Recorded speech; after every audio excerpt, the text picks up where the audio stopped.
दसवीं के all students को 10th क्लास के ऑल स्टूडेंट्स को मेरा नमस्कार। मेरे चैनल अशोक कुमार नरवर में स्वागत है।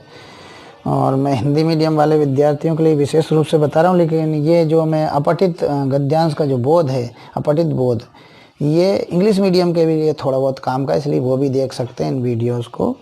तो मैं यहाँ पर अपठित गद्यांश के कुछ प्रश्न और सारांश, विशेष रूप से शीर्षक और सारांश पर यहाँ पर फोकस करूँगा इस वीडियो में। क्यों? क्योंकि सारांश लिखने में, शीर्षक लिखने में ही दिक्कत होती, बाकी के प्रश्नों के उत्तर तो वो ढूंढ ही लेते हैं उस गद्यांश में से।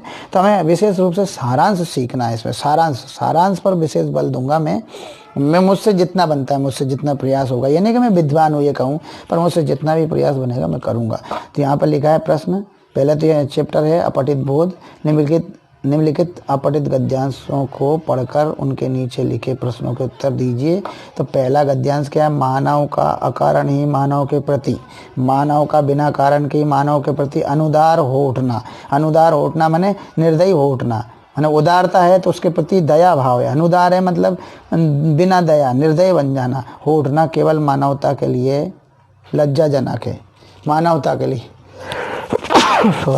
लज्जाजनक है माने बुरा है, लज्जापूर्ण है, शर्मनाक है, वरन अनुचित भी है। लज्जाजनक भी है और अनुचित भी है। वस्तुतः यथार्थ मनुष्य वही है, वस्तुतः सही मनुष्य, सच्चा मनुष्य वही है जो मानवता का आदर करना जानता है। जो मानवता का आदर करता है वही सच्चा मनुष्य है, वही यथार्थ मनुष्य है। जानता है या कर सकता है केवल इसलिए, किसका? मानवता का आदर करना जानता है और कर सकता है केवल इसलिए कि कोई मनुष्य बुद्धिमान है अथवा दरिद्र है, वह घृणा का तो दूर उपेक्षा का भी पात्र नहीं होना चाहिए। मतलब ये जरूर नहीं कि वो बुद्धिमान है तो वो सम्मान का पात्र है, और कोई दरिद्र है तो वो घृणा का और उपेक्षा का पात्र है, ये नहीं होना चाहिए। इससे तो बचना चाहिए। मानव तो इसलिए सम्मान के योग्य है कि वह मानव है। मानव तो इसलिए सम्मान के योग्य है कि वो मानव है, इसलिए। अतः मानव भगवान की श्रेष्ठ रचना है, ये समझाया। चलिए अब उपर्युक्त गद्यांश का सटीक शीर्षक लिखिए। तो यहाँ पर यथार्थ मनुष्य, वास्तविक मनुष्य, मानव की मानवता या केवल मानवता भी इसका शीर्षक हो सकता है। दूसरा प्रश्न है, यथार्थ मनुष्य किसे कहा गया है? यथार्थ मनुष्य उसे कहा जाता है जो मानवता का आदर करता है, वह गरीब से प्रेम करता है, गरीब से प्रेम करता है। ये अब बात आती है कि सारांश। तो सारांश में देखिए पहली लाइन बोले लेते हैं, मानव का अकारण ही मानव के प्रति अनुदार हो उठना। यहाँ बताया मानव को, मनुष्य को मानव की जगह मनुष्य कर दिया, थोड़ा सा बदलाव किया। अकारण ही वही लिया, किसी के प्रति, यानी मानव की जगह ले लिया, किसी के प्रति अनुदार नहीं होना चाहिए, ये कर दिया उन्होंने इस पूरी लाइन को। नहीं होना चाहिए, अनुदार नहीं होना चाहिए माने दया भाव नहीं छोड़ना चाहिए। यथार्थ मनुष्य वही है, तो ये तो यहीं से लिया है पूरा जो मानवता का आदर करता है, यहाँ तक लिया। केवल आदर करना जानता है नहीं, करता है तक। बदलाव करते हैं वो कुछ थोड़े बहुत करता है। किसी मनुष्य के बुद्धिमान या दरिद्र होने से घृणा का पात्र नहीं बनना चाहिए। किसी मनुष्य के बुद्धिहीन और दरिद्र होने से उसे घृणा का पात्र नहीं बनाना चाहिए कि वो बुद्धिहीन है, दरिद्र है, गरीब है, इसलिए उसको घृणा और उपेक्षा का पात्र है। ये भी थोड़ा सा बदलाव किया इस लाइन में, है ना। कोई बहुत ज़्यादा बदलाव नहीं है। अगर समझदारी से देखें तो सारांश बहुत आसान है, थोड़ा सा पढ़ने की ज़रूरत है। देखिए उन्होंने क्या किया, मानव की जगह मनुष्य कर दिया, का की जगह को अकारण ही किसी के प्रति, ये के प्रति उसी में से। अनुदार नहीं होना चाहिए, अनुदार हो उठना ना केवल मानवता के लिए लज्जाजनक है, उसकी जगह अनुदार नहीं होना चाहिए कर दिया। यथार्थ मनुष्य वही है, ये लाइन वैसी है जो मानवता का आदर करता है, वही यथार्थ मनुष्य, ये बता दिया। फिर यहाँ किसी मनुष्य के बुद्धिहीन और दरिद्र होने से उसे घृणा का पात्र नहीं बनाना चाहिए, ये थोड़ा सा यहाँ बदलाव करके फिर उसको ले लिया। फिर उन्होंने लिया मनुष्य भगवान की श्रेष्ठ रचना है, तो भगवान की श्रेष्ठ रचना है, इसी में मनुष्य और जोड़ दिया। बस इतनी सी, ये पूरे शब्दों को गिनना, और फिर शब्दों को गिनने के बाद में कितने शब्दों का ये सारांश बनता है वो अभी मैं बता देते। देखिए शब्द 1 2 3 4 5 6 7 8 9 10 11 12 13 14 15 16 17 18 19 20 21 22 23 24 25 26 27 28 29 30 31 32 33 34 35 36 37 38, 39, 40, 41, 42, 43, 44, 45, 46, 47, 48, 49, 50, 51, 52, 53, 54, 55, 56, 57, 58, 59, 60, 61, 62, 63, 64, 65, 66, 67, 68, 69, 70, 71, 72। अब 72, अब इसका 1/3 कर लो, 1/3। तो देखते हैं कितना बनता है। 1, 2, 3, 4, 5, 6, 7, 8, 9, 10, 11, 12, 13, 14, 15, 16, 17, 18, 19, 20, 21, 22, 23, 24, 25, 26, 27, 28, 29, 30, 31, 32, 33, 34, 35, 36, 37, 38, 39, 40, 41, 42, 43। 43 मैंने आधे से थोड़े ज़्यादा हो गए। मैंने 50% तो इसको ले लिया, लेकिन ज़्यादातर हो सके तो 40-42 शब्दों का लेना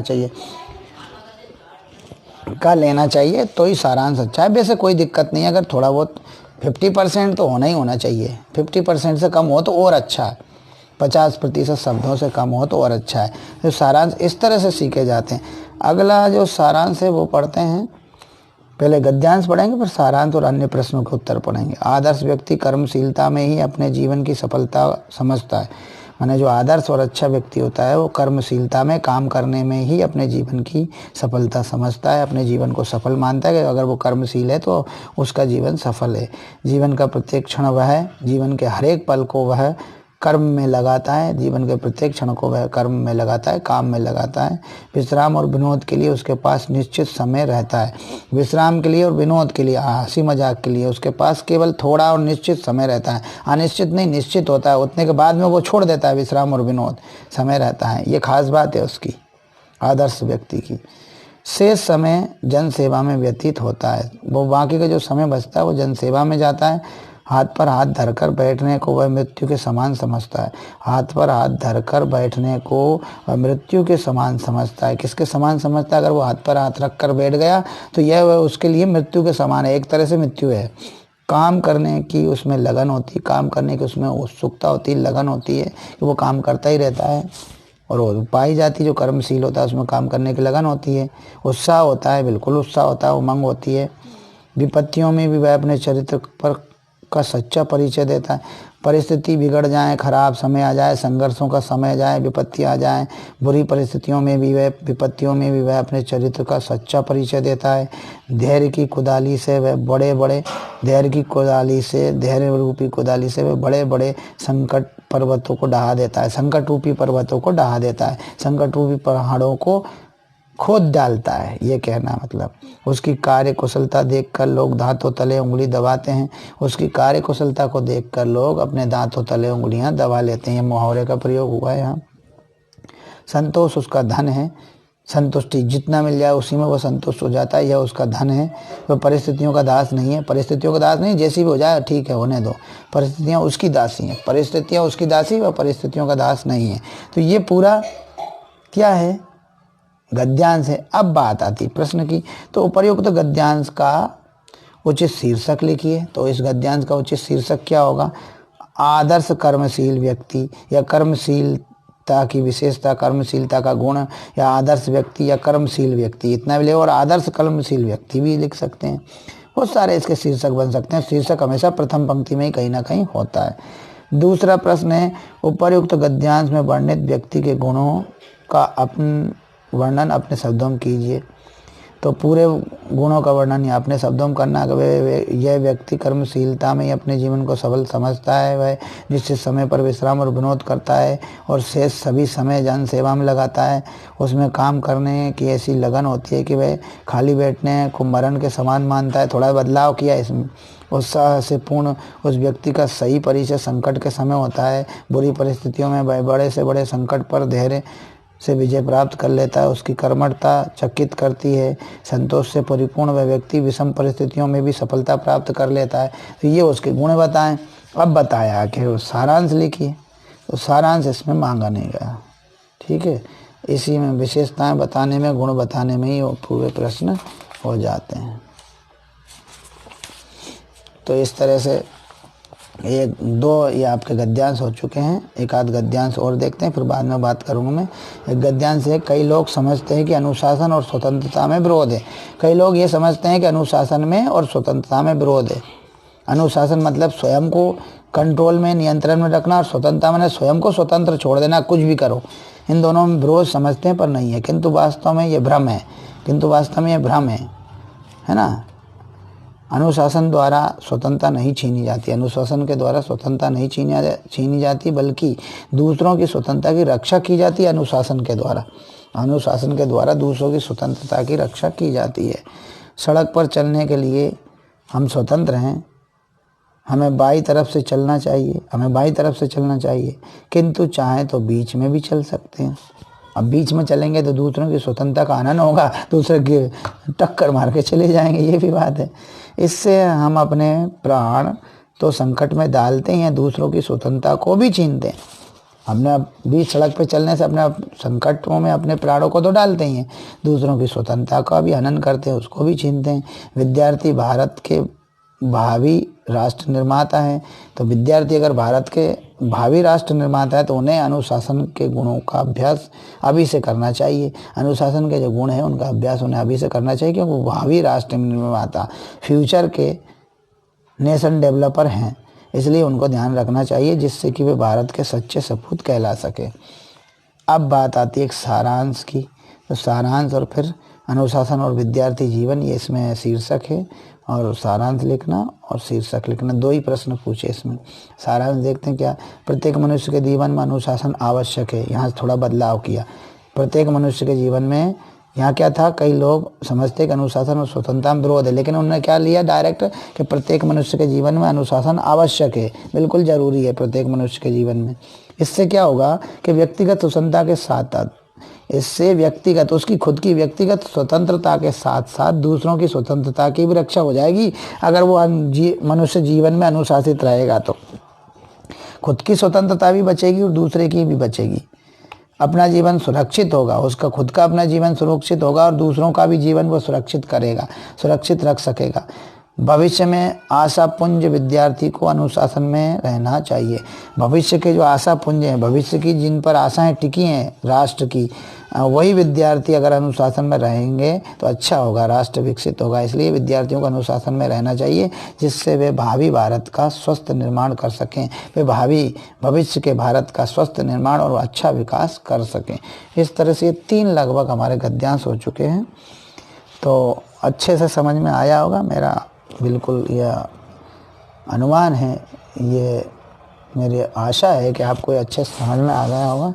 अब मैं 1-2 और पढ़ लेता हूँ जो कि ज़रूरी थे। चलिए एक और को पढ़ते हैं, इसको पढ़ लेता ना, जिससे कि जो परीक्षा में आया था 2019 में, तो अच्छा रहेगा।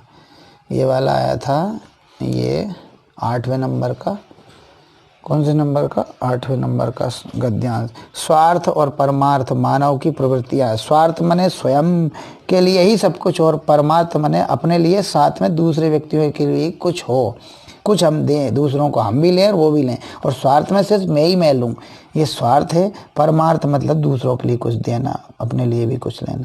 मानव की प्रवृत्तियाँ हैं, आदतें हैं। हम अधिकतर सभी कार्य अपने लिए ही करते हैं। हम ज़्यादातर कार्य किसके लिए करते हैं? अपने लिए। पर के लिए सर्वस्व बलिदान करना ही सच्ची मानवता है। दूसरे के लिए, पर माने दूसरे के लिए सब कुछ दे देना, सब कुछ लुटा देना, सब कुछ त्याग देना ही सच्ची मानवता है। ये इसमें बताया कि पर के लिए सर्वस्व बलिदान कर देना ही सच्ची मानवता है, जैसे कि स्वतंत्रता संग्राम सेनानियों ने किया था, जिसमें भगत सिंह मुख्य। यही धर्म है, यानी धर्म मतलब यहाँ कर्तव्य, यही कर्तव्य है हमारा, यही उत्तरदायित्व है, यही पुण्य है, यही पुण्य है। किसी पुण्य की ज़रूरत नहीं, किसी पूजा पाठ की ज़रूरत नहीं है, यही पुण्य हो जाता है। इसे ही परोपकार कहते हैं, इसे ही परोपकार कहते हैं, इसे ही सर्वस्व बलिदान कहते हैं। यही सच्ची मानवता है और यही परोपकार है। परोपकार ही सच्ची मानवता, सच्ची मानवता ही परोपकार है। प्रकृति हमें, परोपकार माने दूसरे को उपकार करना, प्रकृति हमें निरंतर परोपकार का संदेश देती, बिल्कुल देती। प्रकृति हमें निरंतर परोपकार का संदेश देती हैं, चाहे वृक्ष हो, नदी हो, पर्वत, पहाड़, समुद्र, कुछ भी हो, सभी परोपकार करते हैं। और स्वयं जो पैदा करते हैं वो स्वयं नहीं उपभोग करते हैं, बल्कि मनुष्य और अन्य प्राणियों के लिए वो न्योछावर कर देते हैं, सर्वस्व बलिदान कर देते हैं। तो उनमें तो निर्जीव वस्तु चर में तो मानवता है, लेकिन मानव में मानवता कम बची है। नदी दूसरों के लिए बहती है, वृक्ष मनुष्यों के लिए छाया तथा फल देने के लिए है, और धूप से बचाने के लिए आंधी वर्षा और तूफानों में भी अपना सब कुछ बलिदान कर देते हैं, पर मनुष्य के लिए सब कुछ दे देते हैं। कौन? वृक्ष। अब उपर्युक्त गद्यांश का उचित शीर्षक तो परोपकार का महत्व हो गया शीर्षक। सच्ची मानवता क्या है? दूसरों के लिए अपना सर्वस्व बलिदान करना ही सच्ची मानवता है। बिल्कुल है, अपना सब कुछ लुटा देना दूसरों के लिए, यही सच्ची मानवता है। अब आता है उपर्युक्त वृक्ष हमें परोपकार का संदेश देते हैं, पूरा ही ले दो कि वृक्ष धूप आंधी वर्षा और तूफानों में डटकर खड़े रहते हैं और सब कुछ सहन करने के बावजूद सब कुछ सहन करते रहते हैं। इसके बावजूद मनुष्य को अपनी शीतल छाया और रसदार फल प्रदान करते हैं, रसदार फल देते हैं। फल देने के बाद में हमें परोपकार का संदेश देते हैं और स्वयं भी परोपकार हमारे लिए करते हैं। अब आता है सारांश। सारांश में क्या दिया है? अपने लिए जीना और दूसरों के हित में अपना सब कुछ बलिदान करना। मैंने एक तो अपने लिए जीना, ये स्वार्थ है, और दूसरों के लिए अपना सब कुछ बलिदान करना, ये परमार्थ है। इसको परमार्थ कहते हैं। एक शब्द में कहें तो इसको परमार्थ और इसको स्वार्थ। मानव की ये दो प्राकृतिक प्रवृत्तियां हैं, ये पाई जाती हैं मनुष्य में। अपने लिए तो प्रत्येक व्यक्ति कार्य करता ही है, किंतु दूसरों के लिए अपना सब कुछ दांव पर लगा देने वाला व्यक्ति ही सच्चा परोपकारी होता है। दूसरों के लिए सब कुछ लुटा देने वाला व्यक्ति ही, या दांव पर लगा देने वाला व्यक्ति सच्चा परोपकारी है, सच्चा मानव है। परोपकार करना ही सच्चा धर्म है, सच्चा पुण्य है, और बहुत बड़ा पुण्य माना जाता है, बहुत बड़ा पुण्य माना जाता है। इस तरह से ये इसका सारांश भी हो गया, माना गया है। आगे भी लिखा है थोड़ा सा, यदि स्वयं न जल नहीं पीती, वृक्ष स्वयं अपने फल नहीं खाते, ना ही शीतल छाया का उपयोग स्वयं ही वृक्ष करते हैं, अर्थात प्रकृति भी हमें परोपकार करने की सीख देती है। एक और प्रश्न क्या है देखते हैं। नहीं, एक और तो ये तो गद्यांश ही आ गया, ये तो गद्यांश आ गया, 2016 में आया था, ये भी पढ़ दिए देते हैं।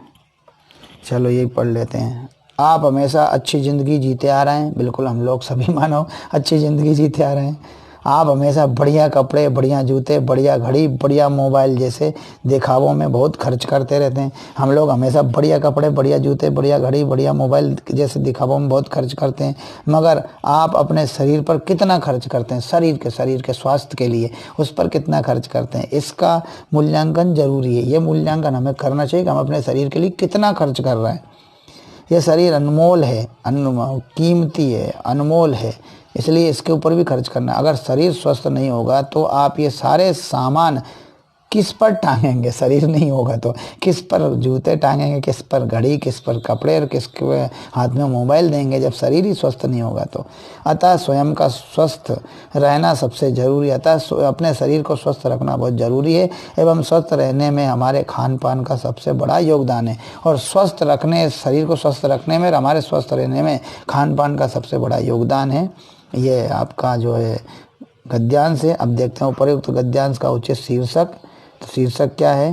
पहला, सुख निरोगी काया, या यूँ कह सकते हैं स्वस्थ शरीर का महत्व, या माना हमारे शरीर के स्वस्थ स्वास्थ्य का महत्व, इस तरह से दे सकते हैं। फिर दूसरा, अनमोल क्या है? मानव शरीर अनमोल है। फिर क्या है? शुद्ध का अशुद्ध लिखना, मैंने विलोम लिखना, असली का नकली लिखना, ये सब इसमें आए थे और सरल ये गद्यांश था। धन्यवाद। अब इस वीडियो को अभी आप लोग देखिएगा।